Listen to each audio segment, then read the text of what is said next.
On today's show, the guys talk with Daniel Witt and Molly Bounds of Madison City Schools in Alabama about their success with digital portfolios. We'll have music from our featured artist of the week and more. That's all up next on the Season 2 finale of the EduTech Guys. EduTech Guys Radio, radio.edutechguys.com. The opinions expressed on the site and its programs are those of participants and not intended to and do not necessarily reflect the opinions of any specific educational entity, sponsor, company, state, or government agency. Hello and welcome to EduTech Guys Radio. Hope everyone is doing well out there. I'm one of your hosts, David Henderson. Hey, and I'm Jeff Madlock. Welcome to the show. That's right. This is the season finale for Season 2. Yeah, pretty exciting. That is awesome. I think we've done over 100 shows in 2 years. It is crazy. Not even counting the conferences. And yeah. I was looking at the other day, we've got something like 490 hours of audio sitting out there. Is awesome, at least for crazy. Somebody who's whoever's gonna spend any of that time listening to it. I have no idea. 490 hours and 90 hours of really good stuff. And there's 10 minutes of great stuff spread throughout 490 hours. True American dream right here. That's right. Oh my gosh. Hey, check us on the web. You can always catch us at Twitter, twitter.com/EduTechGuys. You can also follow us on the web at www.edutechguys.com. Drop down to the bottom of the page and you'll find our nice little form there. You can fill it out and get in touch with us. As always, hashtag ETGchat. Heck, just go to Google. If you type in EduTech Guys, I'm pretty sure, I'll bet you my 78 Datsun that you'll probably find us pretty quickly out there on the web. That's right. You'll see our ugly mugs pop up everywhere. You know, it's funny today. I have to bring this up. Oh no, David and I are actually the same age, and we're a month different, I think, in age. And but someone today was giving us a hard time about looking older than. Oh yes, we are. Well, a superintendent will. We'll cut his brake lines later, so it doesn't matter. He's only your boss. That's perfectly fine. Not worried about it. That's legal in most countries. Awesome. Yeah, go ahead. Oh, no, I was just going to say today we have got a really, really cool show for you guys. Going to talk about digital portfolios.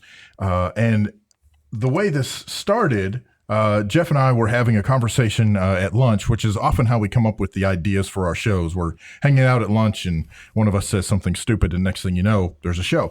And so we were talking about digital portfolios and how easy, at least in our brain, how easy they are to implement and yet how it seems like nobody is doing it, or that's how it felt anyway. So we as Jeff says, we came up with a graphic, we tweeted it out, and we were really planning to come in here and frankly give most of you guys a hard time about not using digital portfolios.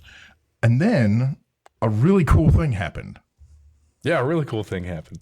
I get a tweet from Daniel Witt, and it says, "Hey, check out this documentary." And check out this link. And so I watched this documentary and I'm floored. Yeah. I mean, I'm floored. I'm like, holy smokes. And it's really interesting because the moment that happens, it's weird how the world works and, timeline and this, one, not the other dimensions, but this one, it's really interesting how this one works because here is not only this beautiful documentary, but it's everything you need to take it right out of the box or modify it to fit your school or your area, or your town or whatever. And it's right there. And it's funny because I had a school in Texas that's right now having a 3-day workshop on digital portfolios.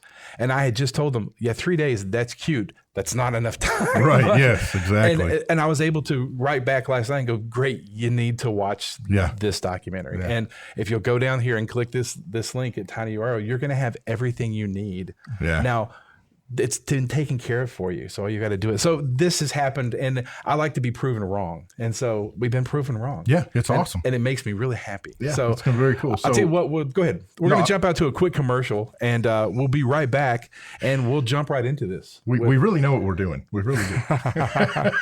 David wants to follow. You aren't following the script. Yeah, it's cool. Okay. I'll get you later. You're listening to EduTechGuys.com. Don't just listen to us. Bring us into your district today for cool, exciting professional development. We'll teach you and your students how to take podcasting to the next level and use it to reach your classroom and to reach the world. Reach out to us on Twitter at EduTechGuys or head over to EduTechGuys.com. Scroll down on the page and fill out the form and we'll be in touch. Bring EduTechGuys to your school. Awesome. All right. Without further ado, we are going to bring these folks in. And I just want to, at the top of the show, I wasn't neglecting Natalia, just wasn't. She came in right at the last second. So Natalia Dooley is also part of the group. But we're going to let each of them introduce themselves. And welcome to the show. Tell us who you are, where you are, what you do, all that good stuff. And then we'll get into the meat of the discussion about digital portfolios. All right. Thanks for having us, guys. I'll start. I'm Daniel Witt, Instructional Technology Coordinator down in Madison, Alabama at Madison City Schools. Hi, I'm Molly Bounds. I am an Elementary Instructional Specialist of Innovations and Initiatives. Longest title. And a lot of eyes. There's a lot of eyes in there. That's where the fun is. And I'm Natalia Dooley. I'm also in Madison City, and I used to be a part of the innovation team, but I'm in federal programs, but I still love hanging out with the guys. Awesome. Very cool. Yeah. Welcome to the show. Glad to have you on. And really, seriously, thank you so much for reaching out in response to the tweet that Jeff threw out there. I'm excited. Absolutely. Thanks for throwing out the lure. Yeah, that's right. That's right. Well, I was one of my tweets that I actually deleted said, "Okay, the gauntlet's been thrown. Let's see who's going to." But you guys beat me to that tweet, so I just you didn't even have to. Yeah, that's right. So tell us about Whole Child, Whole Story, your digital portfolio program. We started this process almost 3 years ago and we did not necessarily intend to make a documentary, and we did not necessarily intend to create all the resources and share them with the world. But one of our mantras is no matter what we do, connect, partner, create, and share is kind of the cycle that drives everything that we do. And we believe that will drive innovation. And so as we went through this process, we learned exactly what you guys have been picking up on, which is that no one's doing this. We're all talking about it, but no one's really getting it lifted off the ground. And so we just kind of thought, well, we have the skill set, we have the manpower, and we got the ideas. And if any ideas we don't have, the students and teachers will help us fill it in. And so we just decided to start throwing together video. We took a camera with us everywhere we went. We threw everything that we had into a Google Drive folder and shared it with our own teachers. And we thought, why not just make this public? And then eventually we had enough video footage to throw together a 38-minute documentary.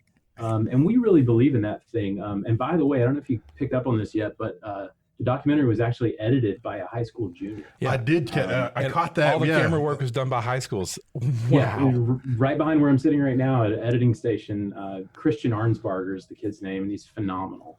We could not have done this without him and some other students who helped us along the way as well. But our hope is that this video especially will be a catalyst. Elon Musk is a big hero of mine, and he says a lot of everything that he does. He says, I just want to accelerate the advent of ... Yeah. And that's really what we're trying to do, is accelerate the advent of digital portfolios. Yeah, cool. Absolutely.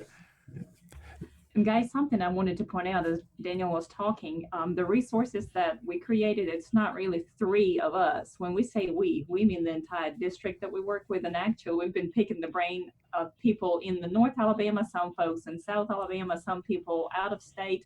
So resources, we started out with a couple of things and some things didn't work, and teachers were putting their words in, and we were collecting input. So this was the biggest thing that came out of this. Yeah. It was a muddy process, but it was great collaboration that ended up with something that's usable and kind of makes uncharted territory a little more comfortable now. Yeah. Well, that's the first thing I noticed about the documentary is it's not just 2 or 3 people.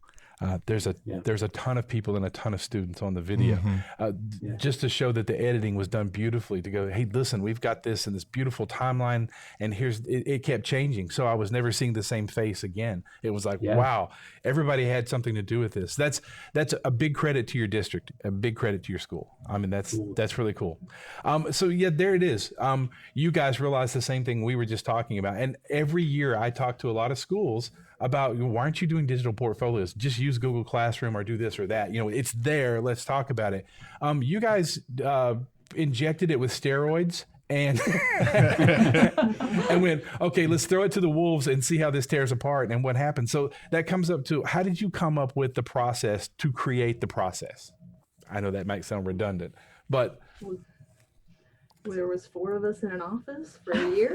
Yeah, a tiny little 8x8 office. You were locked in an office for a year. That'll do it. Even great collaboration. I do think one mind cannot make that happen. Yeah, it's collaboration, and the kids. The kids actually drove the whole thing. We love Mark Pransky, and he puts the kid in the forefront of the classroom, which is totally new. The current classroom is not going to work with digital portfolios, or the old classroom, maybe, let's word it that way. Sure. So we let the Which kids, unfortunately is often current. Yeah. Yep.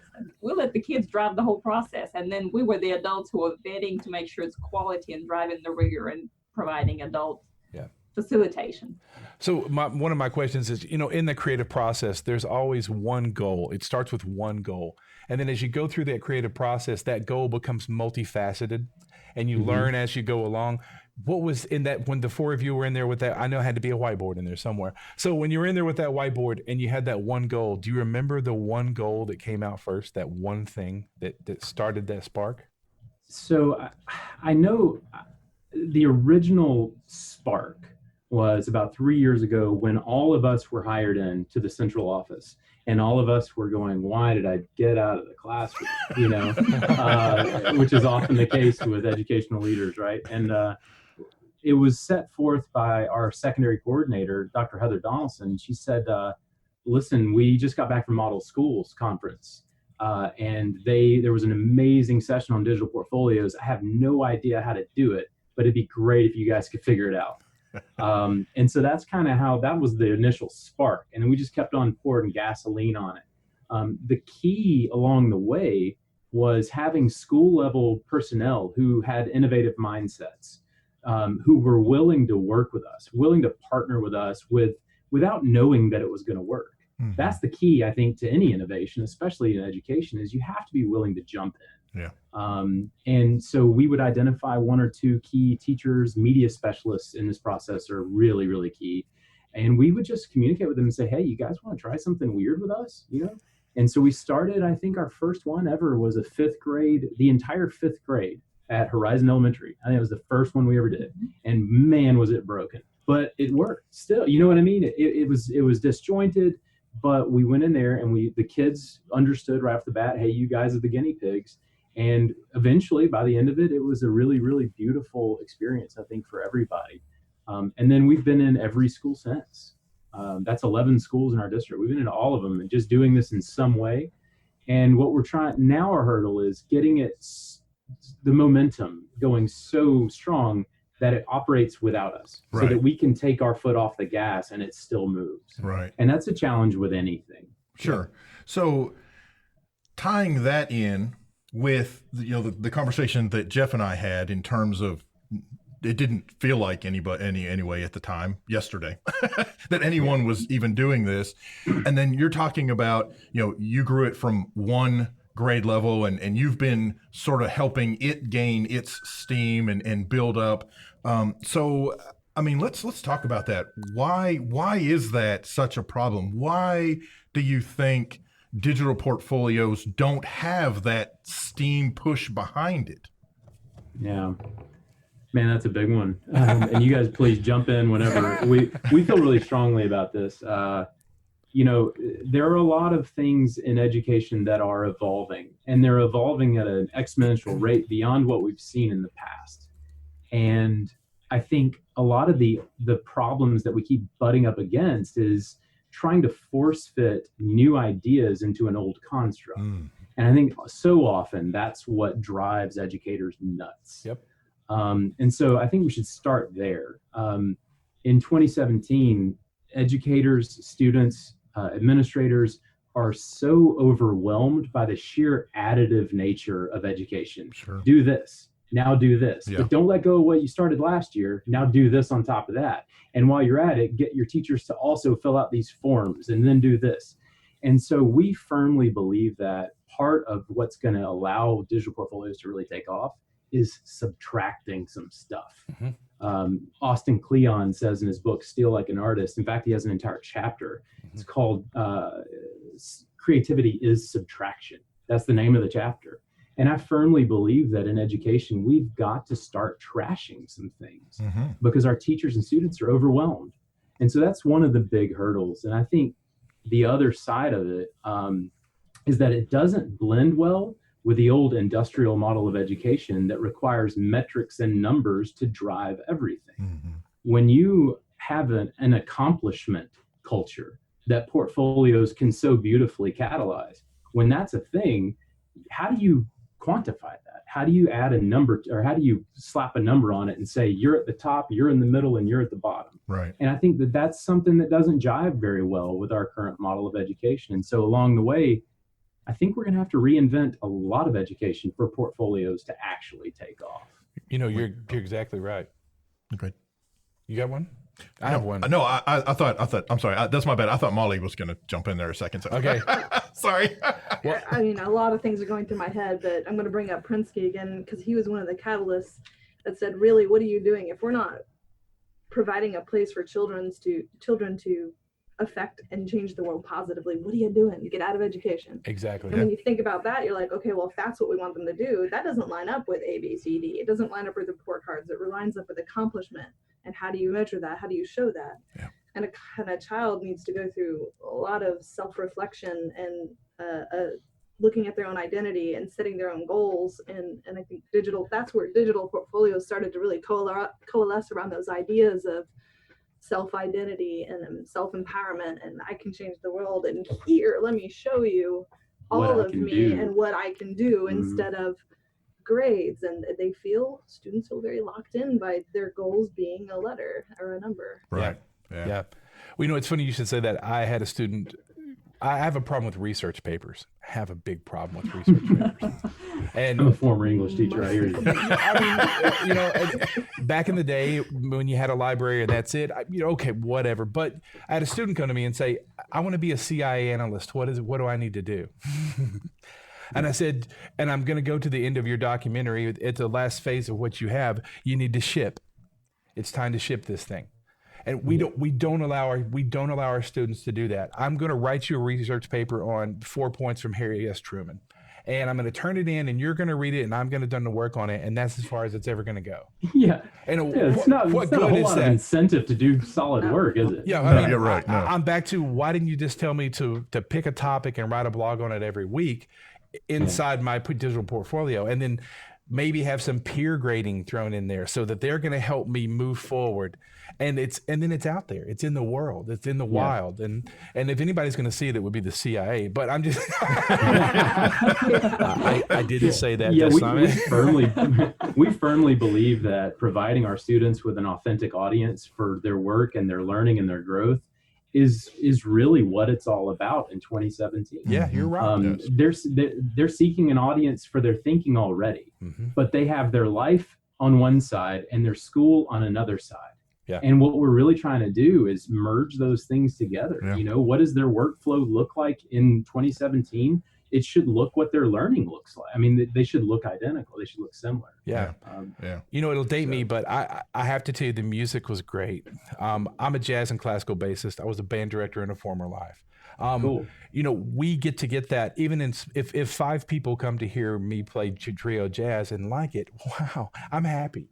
You know, we're robbing our students of that opportunity in art, in creative writing, in everything. And this, to me, that's where the digital portfolio comes in. I like to call it the digital refrigerator. You know, it's because there's all that stuff that you used to stick on the refrigerator, but it's now, one bigger step forward. It's all there. Absolutely.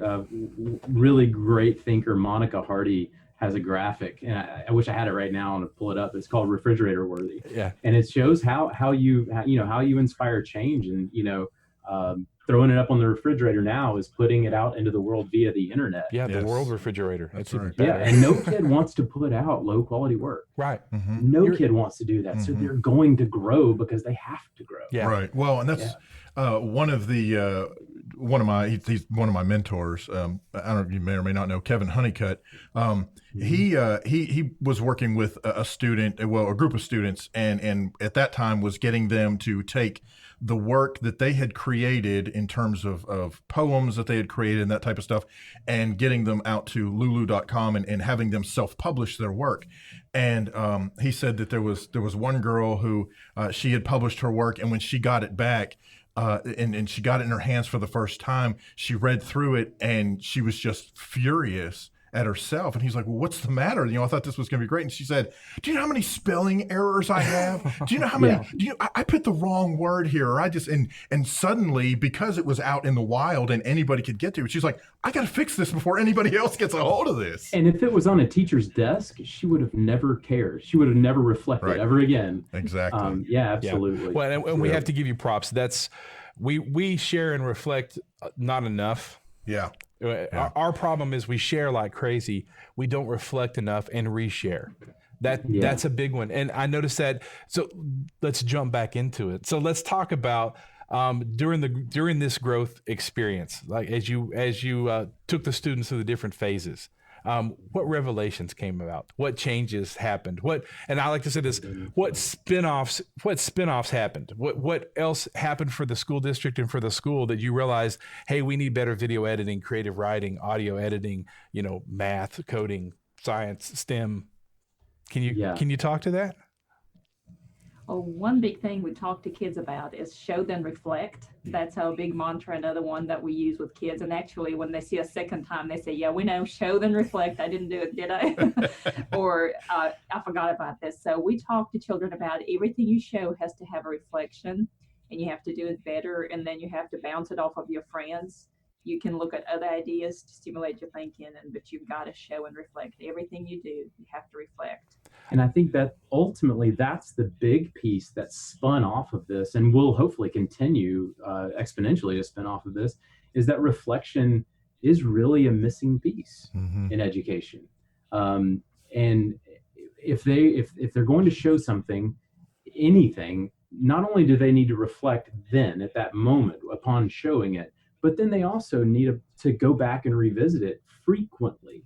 And that really is a transformative idea if you think about it, because it's just like what you were talking about a few minutes ago. The idea of handing something in and never seeing it again is dead. And so ultimately, that's the biggest transformative idea, I think, is that it's a constant process. And I think it's worth mentioning also, kind of going back to Seth Godin's idea of shipping. It's important that we admit out loud here that a second grader probably shouldn't be building a public website. Maybe, sure, but I doubt it. In fact, it's kind of against the rules of Weebly and Wix and Google Sites, right? So maybe not a great idea. But the idea of shipping evolves over time. And so that's another sort of revelation we've had as a district, is what does shipping look like and what's age appropriate shipping? Right. And so something like Seesaw, for instance, you can create this really cool triangle between the student, the teacher, and any guardians that they want. And to that third grader, for instance, that's shipping. Yeah. But by the time a kid gets really, really public and gets social media accounts, shipping transforms and becomes something completely different in the mind of that child. Sure. So that was another sort of revelation. And then it also, another spinoff is that content creation is sort of something that we can't ignore in schools anymore. Yeah. High quality content creation. And what we've learned, and Madison City's been really focused for years on beefing up our video programs and beefing up our digital design graphics programs and things of that nature. So we were already kind of on that train. But what we've learned along the way is that, our kids, especially the best of them, can create higher quality content than the local businesses can, right? Yes. If you watch local commercials, Yes. Our high schoolers, some of our middle schoolers can make better quality work. Yeah. Yes. So that's another big spinoff, is this idea that kids can do real work right now. Mhm. And many of them, through their portfolios, have actually been led into real jobs, making a lot more money than I ever made as a Right. high school student, and they don't have to go bag groceries. They can sit and edit video for a local company and make money doing it. Yeah, absolutely. Yeah. Turning, I don't want to say turning education into entrepreneurship, but I like that. marrying. I'll take that. Yeah. Well, I like to say it's more of a marriage to me, marrying the education with entrepreneurship. I mean, Sure. hopefully the education part never ends. So it's not, like it evolves into it, but by the same token, allowing your students to take that step, and frankly, to, if those steps come about, to fail at the entrepreneurial side. So now I get to learn why, I'm making great videos. Why didn't this local company want me to do their video? Haven't they seen what I do? Well, yes, but, and make that part Right. of the educational process. And the beauty is they're learning that under the sort of safe umbrella Yes. of school. Yes. Whereas I, in my mid-20s, made so many gigantic mistakes and even got fired from a job or two because of mistakes that I easily could have made earlier in life under the safe umbrella of education. Yeah. And I could have hit the ground running a lot more readily at age 18. Yeah. The problem, and this is, I want to address, so your staff seems very progressive. So it looks like you guys have a very smart administration that has progressive staff, and that's not common. That's not a common thing that happens everywhere. That's fair. Yeah. And that's, so how did you have any detractors? Did you have any heavy speed bumps that slowed you down on the way? Not necessarily just staff, but maybe mindset, because I'm going to start naming them by name. We're all going to get fired tomorrow. So we have a beeper button somewhere. No?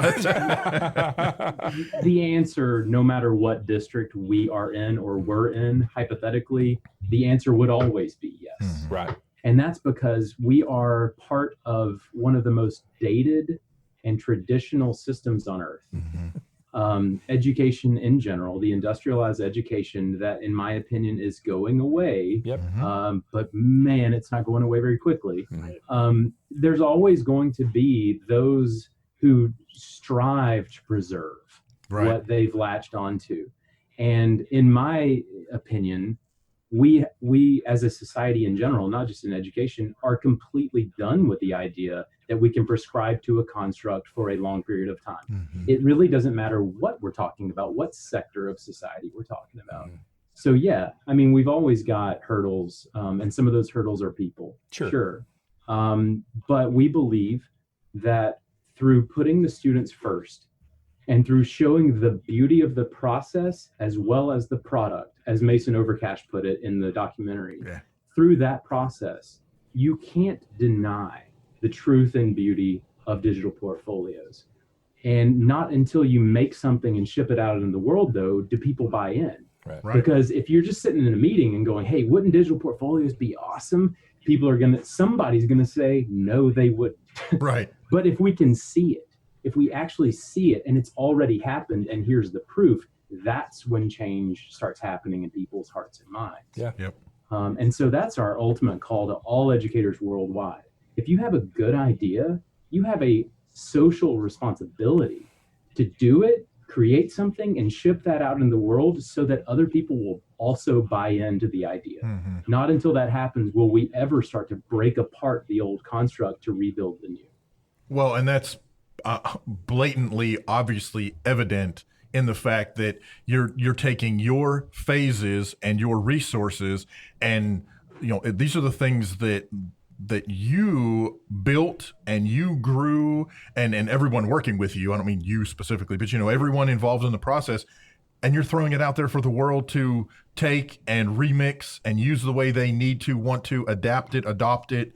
I mean, you are living, you are practicing what you're preaching, brother. That's what we were trying to do. That's what we're trying to do. Exactly. Yeah, that's beautiful. So, the mindset there, it's definitely a growth mindset. That's what I'm feeling from you guys. Do you guys, through citizenship, and I'm shooting here because I want to talk about digital citizenship, and I love the way you guys explain that. You're right. It's 2017. This is citizenship now. Period. Yeah, we're at that global market. That's where we are. We're here to play in the global sandbox. So, Sure. do you guys hit a lot on citizenship throughout their entire growth period? And do you push a growth mindset, philosophy there? Do you guys look at it's okay to fail? Falling down is the best thing that can ever happen to you. Just ask Gary Vaynerchuk. He'll tell you, fall down, get up, keep running. That's what you do. Well, sometimes we've encouraged them to put things on their portfolio that were failures on purpose, and show their reflection and their growth from it, or show the first of the product in the end, and to constantly be looking at those things as not a static thing. I'm a growing thing. I'm a moving thing. And you actually show that, Molly, in your own portfolio. The page of unfinished art that you have? Oh, yeah. I have a whole tab for just stuff I started and didn't finish. Yeah. Hey, well, that opens a great question. that's- Dave and I were just talking about this. Do you guys encourage your teachers to have digital portfolios also? Do they all have digital portfolios? So they don't all have portfolios, no, but we do encourage it, and we're going to continue. And I would just like to point out right now that we are in no way satisfied with the progress that we've made. But I don't think we ever will be, right? Sure. So we're still growing, just like we hope other districts see this and begin to grow. So I don't want to pretend that we've got it all figured out and that we're all smooth sailing. But yeah, we encourage it. And in fact, our former superintendent, Dr. Fowler, who's now at the state level, he asked us to do an adult digital portfolio sequence. Yeah. And so we hosted a session here. He came and started building his, and that was a really beautiful thing. Yeah. Several board members came too and started. Yeah, the talking board about their members. portfolios. Yeah. I think it's really funny as we were watching the video, and as we've been talking and learning more about what you guys have been developing and are continuing to develop. My mind is racing because we're in education, so we think of it from the educator side. Let's get the teachers involved and the administrators involved. But I think you brought up a very key point. You have board members who are not necessarily in education, who look at this and go, I probably need to be doing this for myself. And so now you have this thing that's frankly growing like wildfire, or at least certainly has the potential to have that, as you say, gasoline poured on it, to really get outside and beyond the walls of education into all aspects of life, no matter who you are, no matter where you are. Putting out there whatever it is you do in life, putting it out there, reflecting on it, growing from it, curating it. Exactly. Yes. Yes. I think it's a really easy pill. Yes. So this whole thing is not an easy pill to swallow by all adults, right? The whole idea that we need to tear some things down to rebuild, but the idea that there's a stack of resumes that are all 8.5 by 11 white paper with 12-point Times New Roman font on somebody's desk, and you're probably not going to get the job because you can't stand out in a stack of paper.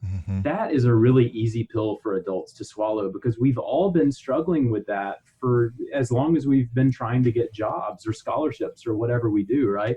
So that's a good starting point, by the way, for adults. I think if you're trying to convince adults that this is the wave of the future, I think creating that dichotomy in their brain between what is a resume versus what is a digital portfolio, and how can you bring your skill set to real life and color for someone to separate you apart from a stack, then you're talking about family, money, the things that matter to baby boomers and everyone else, right? But I mean, that traditionally that's what drives baby boomers, right? So that's a good way to sort of explain it to people. And I think sometimes you start there. With kids, I don't know if it's that necessary to start there. Right. They've never, especially the younger ones, they've never applied for the job. They've never, so they're not going to have to be as convinced as an adult would. Yeah. The buy-in with them was, and this was epiphany we had halfway through. I mean, going through a couple of schools, we realized we needed to address stereotyping and identity, because they were getting to the point where they're having to categorize themselves, find these things in themselves, and they were having a hard time. So we had to stop and go, there's the world and the way they see you, and do you want control over that? Do you want control over the way the world sees you? And for them to be able to switch that brain and go, oh, something clicked with him when we went and we talked about why we stereotype as humans and what that looks like. And you're going to take control, and how you're going to take control is you're going to put this best self forward and the real self. And it just became a journey of identity more than anything for the younger ones. Sure. Yeah, absolutely. And something else, the younger kids or even older kids, we're feeding digital portfolios through passions. So that's what the selling point for kids. We have a lot of kids who we had teachers saying, oh, this child is never going to do that. And we would approach the child for his or her passions. And then by the end of the digital portfolio process, which it's never over, Right. we tell the kids, they ask us, so when it's going to be over, That's when right. do we publish? And we say, you can publish when you're ready, but it's never over. It's like Da Vinci's work, never finished, and you were never happy. Next year you come back and you tear it all apart. But that child that we were told is not going to work was actually working and quite involved when he got into his passions. So feeding through the kids' passion, you can teach them math, you can teach them science if you go through the passions avenue. That brings me back to a tweet that I retweeted from, what's his name? Danny Steele. Really great, highly celebrated principal here in Alabama. Shout out to him. He's at Steele Thoughts on Twitter. He says, he tweeted the other day, some kids act apathetic. It's an act. Every kid cares about something. It's our job to figure out what it is. And I think portfolios are a really great avenue to do that. Yeah, absolutely. Yeah.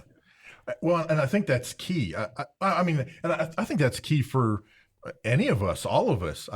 If you can hit me where I'm, in the place where I'm passionate, then instantly I've got that connection. And because it's something that I'm interested in, then I want to do well in whatever it is that you're tying back into that passion. I want to do well because I'm passionate about it.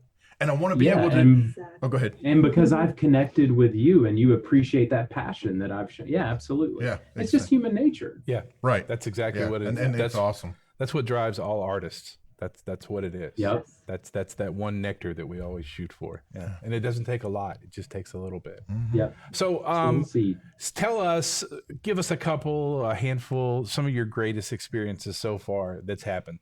Now you had success stories. Yeah, you've had some great, the video highlights some wonderfully well-spoken young ladies and young men that just blew me away.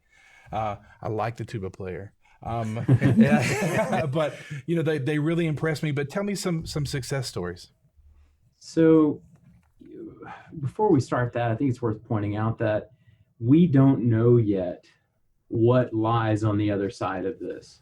We've not yet seen a student go through 13 years of public education and come out the other side having focused on show then reflect through the portfolio process. So that's super exciting for all of us. Is like, man, what's this going to look like in a decade? So let me interject. Let me change that. Let's not say success stories, because they're all success stories. Even a kid who does anything in that is a success story. Let's talk about the life-changing events that you've seen happen that have taken a student to a different level of a student, or to a different level of an artist. Start with a really simple one. We talk a little bit about the students' labels in the documentary. It's like you know what I mean? It's like the subheading of the website. Love them. Yeah. And I'm not going to embarrass her by saying her name, but we had a great track star female at James Clemens High School. And she was glad that she was a track star, obviously. And I'm pretty sure she used that to get a great scholarship to a school and everything else. But it was a little frustrating for her because she was a creative genius also. But especially in Alabama, if you're an athlete, that's kind of all you are to a lot of people, especially in the adult world. Sure. And so through going through the idea of a label, try to do it in 6 words or less. Who are you? And reshaping not only how you think of yourself, but how the world may think of yourself, like Molly was saying.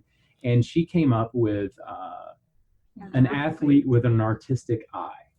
And that simple 5-minute epiphany that happened with her, I truly believe, and I don't want to put words in her mouth, but I truly believe that may have changed the trajectory of her life.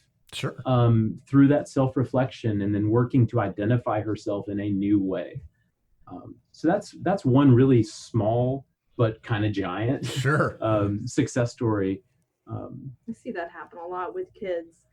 And that's the number one thing when we do digital portfolios, is to create this very relaxed, very welcoming, open environment where when we get to that label part and we start talking about stereotypes, you see some of the, especially the middle schoolers, tighten up a little bit because they're really afraid of putting that person out. When they finally get to that point of working on that label and they finally spit out who they think they are and it was accepted, you can see the transformation on their face immediately, going, oh wait, you mean I can put myself out there and not have to. Yeah.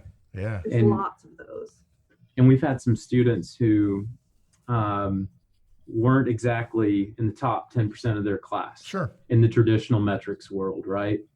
But he had real passions for art, had real passions for video production or design or whatever. And for the first time in their school career, had an avenue through which to share with not just their teacher and their parents, but with the world what they're good at. And then they had a renewed sense of self and a renewed sense of purpose that numbers and grades could have never given them. And we all know that adults grow into that. And some of us don't find ourselves until 20 years after high school. Right. And some of us never find ourselves. That's true. Frankly. Right. And so I think all of those examples are success stories, working to validate their skill set and their passions before leaving school. So that they're not so inclined to think less of themselves because they didn't make it into the top 10% or didn't get to stand at graduation. That's, helping them create that anchor point now, that's a big deal. That those 6 words can be an anchor point that you fall back on in 10 years, 20 years. And that's, heck yeah. And that's a big deal. And you're right. A lot of folks don't find it ever. And they never find that anchor point. And they settle for some menial thing that is not fulfilling to them. Right. And it usually just takes 1 or 2 voices on the end validating that anchor point for them and going, yeah, that's it. And that's enough to drive the human nature, the human force for a lifetime. We believe that it's transformative. I think it is too. I think it's, I think the way you guys have approached it and the way you have presented it is groundbreaking. And that's why it's different. That's why it's working for you. And I think it's going to work for a lot of people. Yep. So I'm going to wrap us up because we run out of time. But I want to throw this out there. So on YouTube, MCS Steal Mine, STEALMINE. Is that right? Like steal mine and I'll steal yours. That's wonderful. And I love that tag. That is awesome. Too, so. That is awesome. You guys are geniuses. We're very impressed. I'm going to go home and cry in a closet somewhere because I'm not as talented. But no.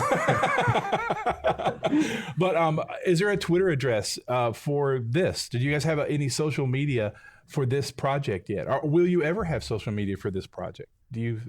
We don't have anything formally set up just for this. We're a part of, a Google Plus community for digital portfolios and, use the hashtag digital portfolios on Twitter, but I highly recommend using that hashtag, everyone out there. And in fact, tying this all the way back to the beginning of our conversation, that's how I found you guys. I went out and searched Twitter for hashtag digital portfolios, or maybe just the phrase digital portfolios.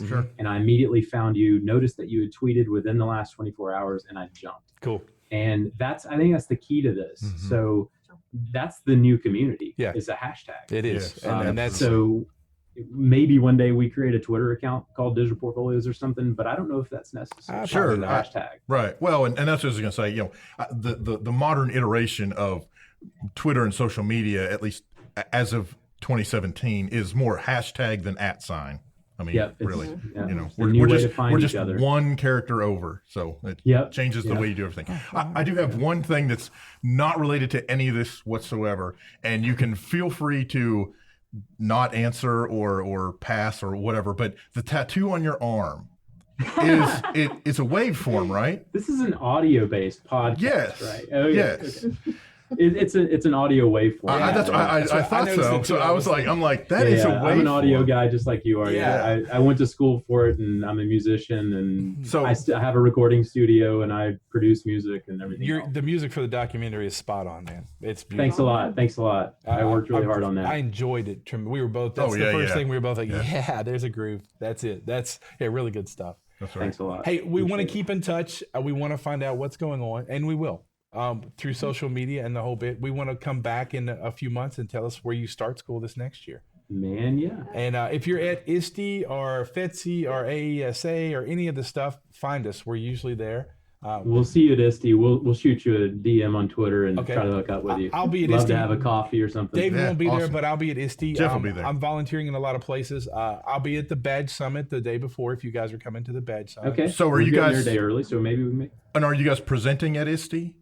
No, we're not. This Okay, year we're just you're gonna gonna hang out and go. visit We- and- yeah. Yep. We're Share. presenting at the Alabama AETC. Oh, which is nice. the ISTE of Alabama. Yeah, So sure. we're going to be doing that the week before. But Cool. we hope next year we'll be all over presenting at ISTE. Well, the really cool thing about ISTE is you can still present your story just by visiting Pop with up. folks and sharing. So Absolutely. Plan Well, on. Yeah. I'll find you Awesome. guys and we'll hang out. Okay. Ditto. Sounds awesome. Great. Awesome. Thank you, gentlemen. We appreciate it. Hey, wanna thank you thank you guys guys. so much. Awesome. Thank you guys so much for tuning in. And I don't have my notes because Jeff is. I took 'em off the Jeff screen. Jeff is messing with me. Anyhow, right now we've got music coming up from Nick Flora, I believe, and this is "Hard Man to Love." Great song. Give me just a second. There it is. You guys are really good at it.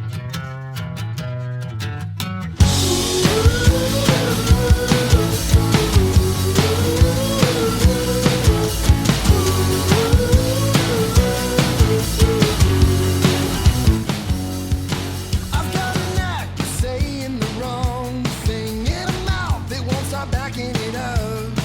I've got a mind that's defined by being right all the time, and I love it. I've got a soul that loves to be tortured, and an ego that needs to be stroked. I've got a wandering eye and a strong appetite, and a part of me that you'll never know. I'm a hard man to love.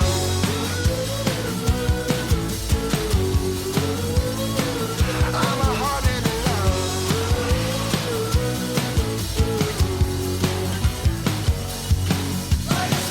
I'm a slave to my secrets. Well, I want it all to be fun. 1 minute I'm in it, then I will let you finish sentences till you decide that you've had enough. I'm a hard man to love.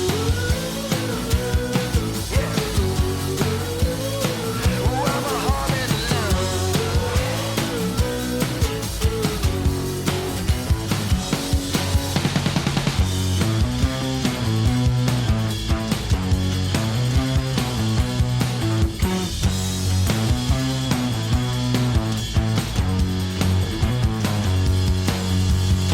Take it or leave it, don't make me repeat it, don't make me repeat it.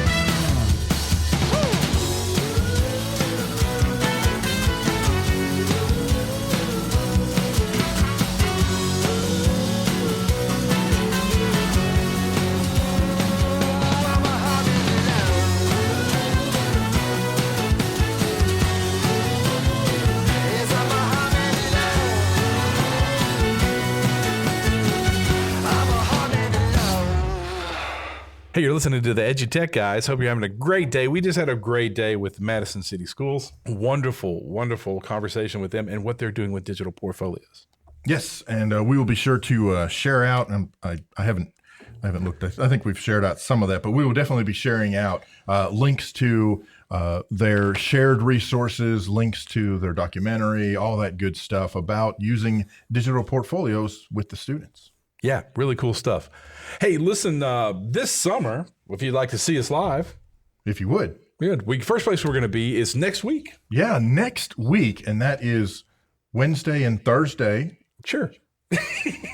June 7th and 8th, whatever day those are. Put a day to the number. That's right. It's going to be the Innovation Institute up in Springdale, Arkansas. Yeah, then the next week, There you go. that is a Wednesday and Thursday, June the 12th through the 15th. We're actually there the 14th and 15th. The pre-con is the 12th to 13th. We'll be at the Hot Springs Technology Institute in beautiful Hot Springs, Arkansas. Yeah, absolutely. And that's what we're doing this summer. Possibly going to be at Podstock in Wichita, Kansas. That's in July. We'll have more information about that. But definitely visit their website. Just look up Podstock, and they have a few spots still left open. Oh, You can yeah. register if you'd like to go to Podstock in Wichita, Kansas. Yep. Really, really cool conference there. Hey, and I, Jeff Madlock, will be at ISTE from the 24th until the end of it. until they throw me out of San Antonio and tell me to never come back. So you'll be there later on the 24th. That's right. About that. As soon as I can get the key to the handcuffs, I'll be gone. Yeah, that's right. No, but I'll be there early for a badge summit. Definitely want to check out the badge summit. I will post some more links to that on our Twitter if you want to find out about the badge summit starting a day early. That's on the 24th before ISTE officially starts up. Awesome. And all that good stuff. Yeah, that is very, very cool. Very, very cool. Listen, you know what time it is, don't you? Oh, it's time for the Google tip of the week. David almost forgot to sing the whole song right there. Listen, I want to I didn't know we were doing one since we were running over. This is we're running a little over, but we'll do one anyway. Good, nice. This is a good show to have at an hour long. Awesome. It's a great show. Oh yeah. But here's what's really cool about what's going on Google. Kind of a recap with Go Guardian.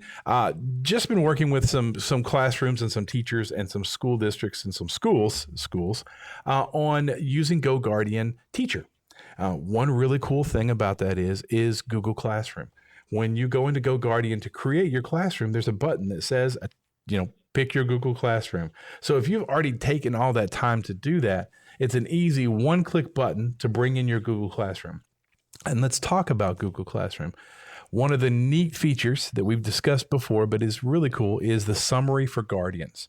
So if you enable that form inside your Google Classroom, then each week your guardians get a missed assignments list for the students, their student, and then it gets all of the any of the announcements, assignments, anything that you've put into it, any dates, they get a nice summary of that. So, cool. You can keep your digital syllabus online for your parents and students constantly, which is really pretty cool. That's very cool. So just a little reminder about Google Classroom, and don't forget that Google Classroom is now available to everyone. So if you're doing a vacation Bible school with your church, or you're doing a summer camp for Cub Scouts and Girl Scouts, you can use Google Classroom right now to make that an even more exciting experience. Very cool. Yeah. Hey, been a great show. It's been awesome. I've had a good time, but then again, I always have a good time. Hey, we always have a good time. That's what we do. We're the EduTech guys. Listen, we'll catch you next time. I'm Jeff. I'm David. See you. Talk to you soon. You've been listening to EduTech Guys Radio, radio.edutechguys.com. The opinions expressed on the site and its programs are those of participants and not intended to and do not necessarily reflect the opinions of any specific educational entity, sponsor, company, state, or government agency.